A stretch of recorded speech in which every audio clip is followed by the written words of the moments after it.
About a week or so ago, I received an email from one of the duo responsible for the Oscilloscope music, which I'd featured previously on this channel. He wanted to know if I'd be interested in receiving their new EP, and I very much was, because I enjoyed having a look at the original Oscilloscope music, and it had been quite a while since then. In fact, it was 8 years ago that I made that first video about it, and it ended up getting about 2 million views. It introduced their work to a much wider audience, so I really did want to see what they came up with next, so he sent one over to me. Now, if you've got no idea what I'm talking about when I refer to oscilloscope music, well, I'm sure you're aware that if you make a noise into an oscilloscope, you'll get a representation of that showing on the screen. In fact, this is how it sees my voice, and if I were to whistle at the right pitch, I might be able to get this to display a ring. But if you send some more controlled sound into it, you can get it to show a heck of a lot more than that. Using the stereo output from a suitable audio source connected up to the X and Y inputs with the right sounds, you can draw shapes on the screen.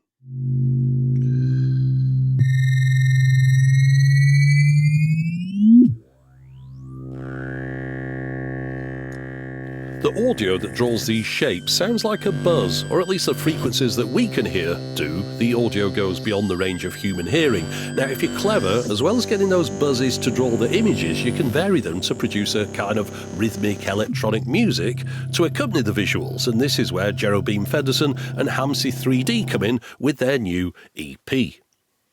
It contains half an hour of audio, and of course there's the accompanying visuals, which are generated by that audio. Now, whilst I waited for my package containing the EP to turn up, I thought it'd be a good idea to retrieve my oscilloscope from my locker in readiness to make sure it was working and get everything set up.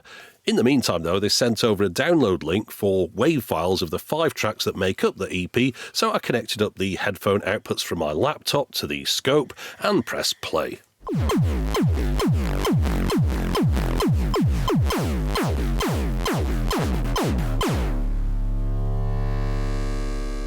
I noticed that the visuals are quite a bit different to before. There's more of an organic theme here of shapes and movement producing an experience rather than just drawing recognisable objects. Last time around it was a stick man on a bike riding through mountains and rotating cubes or a bouncing ball.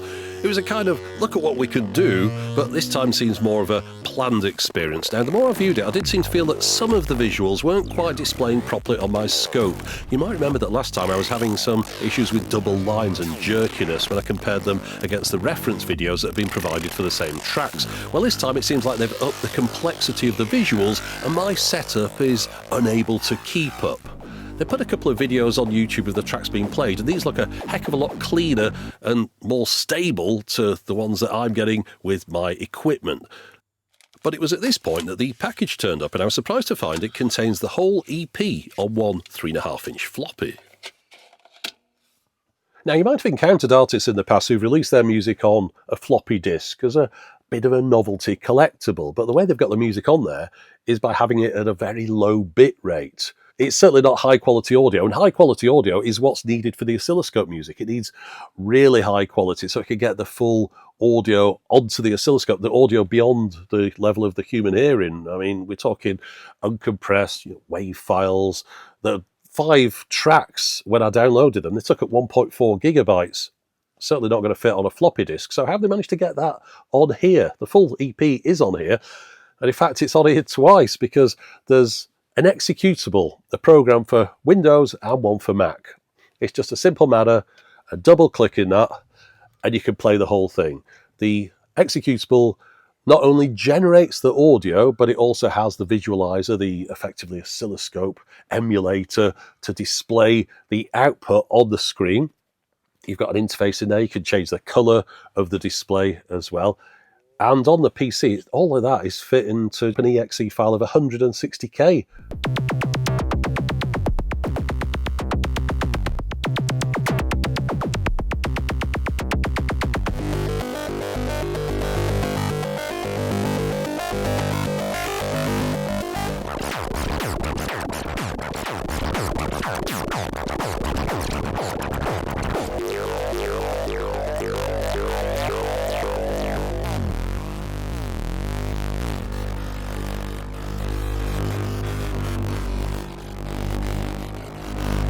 The program, as it's running, is outputting the audio. So you can take the headphone output from your computer, you can put that into an oscilloscope, and you're going to get the same results as if you'd have put those wave files through some audio player into your scope as well.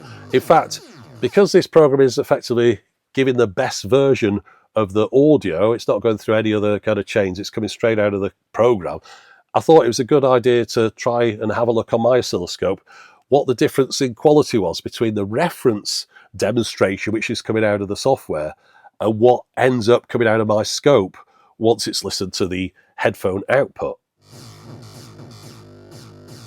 Whilst on the whole, the images shown on the oscilloscope do a pretty good job of following those that are shown on the laptop screen, occasionally the two things can be quite a bit different. It's particularly noticeable on track 2, where there's supposed to be a line that scans across the width of the screen, revealing circles.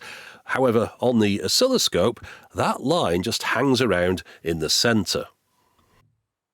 Now, I remember last time that the results I was getting on the oscilloscope didn't match up to the reference videos that have been uploaded to the website. And I was putting that down to the fact that my audio interface wasn't really good enough. It wasn't running at a high enough kilohertz.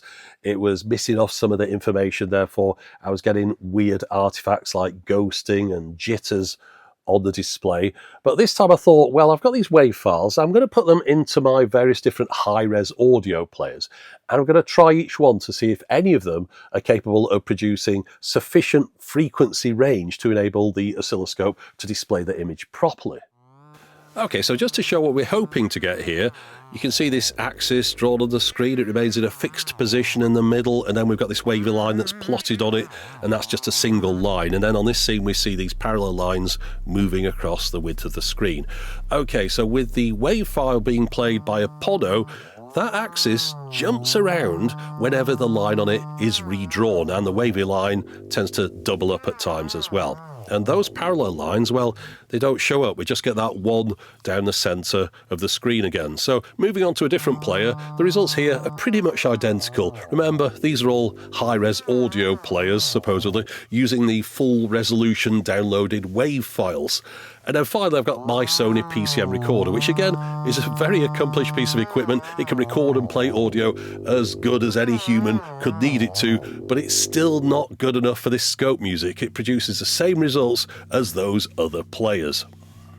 So since none of my audio devices are capable of producing the desired results, I then started thinking, well, maybe the problem isn't at that end. Maybe it's with the oscilloscope. I mean, it's an old device, no doubt various components in it have fallen out of spec over the years, and perhaps it's just not capable of keeping up with the visuals that are required. Maybe it never was when it was new. It wasn't really designed for this purpose.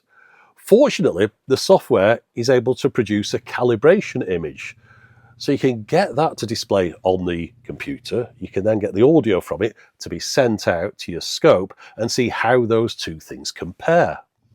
And you can see here the results on the scope are more like a Salvador Dali interpretation of that original calibration pattern. Yeah, so perhaps the Tektronix is just not up to the job. It can't keep up with the audio, it can't resolve the images as they were intended to be displayed. What I could really do with is having another oscilloscope to compare those results against. And fortunately, I do have another oscilloscope. It's in the hi-fi rack. So I took the laptop, connected the headphone output into that, and here's the results. And to me, that looks pretty much the same as what was coming out on the Tektronix screen. So that then got me thinking that maybe I do need a higher quality audio, and it's no use using the headphone output on the laptop because that's going to be much the same as the audio output on all those high-res audio devices. It's geared up for what the human ear can hear. We need it to go beyond there. So I thought I'll buy a couple of higher quality DACs, digital to analog converters, ones that claim to be able to go up to much higher frequencies.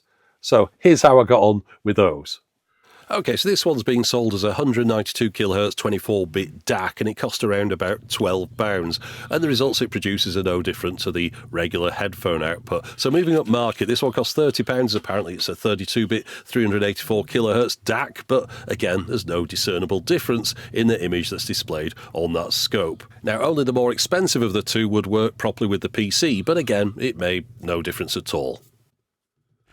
I do intend to play around with this a little bit more to see if I can improve the results that I'm getting on my real oscilloscope screen, but as far as the experimentation goes for this video, I'm going to leave it here. Okay, so I'm sure you can appreciate from that the amount of time and effort and messing around that I've been going through to try and get these images to show properly on an oscilloscope screen is not the kind of thing that most people are prepared to go through. And that is exactly why they've come out with the executable that enables people with a Windows or a Mac computer just to run a piece of software and watch the whole 30-minute audio-visual experience in full quality. And that is probably the best way for most people to go. You can still, of course, take the audio from that, pipe it off and try and run it through an oscilloscope if you've got one, but most people probably don't have one of those lying around ready. So this really does open it up to a whole new audience. And if you want to know more about this, go to oscilloscopemusic.com. And it's not the kind of thing that will appeal to a massive audience, but the kind of people who used to watch demos on like Commodore 64s and Amigas, the demo scene stuff, where it was people who were constrained with a limited amount of resources and they were trying to produce the most impressive thing possible within that. And if you could appreciate that kind of stuff, I think you'd appreciate this as well. Anyway, that's it for the moment. As always, thanks for watching.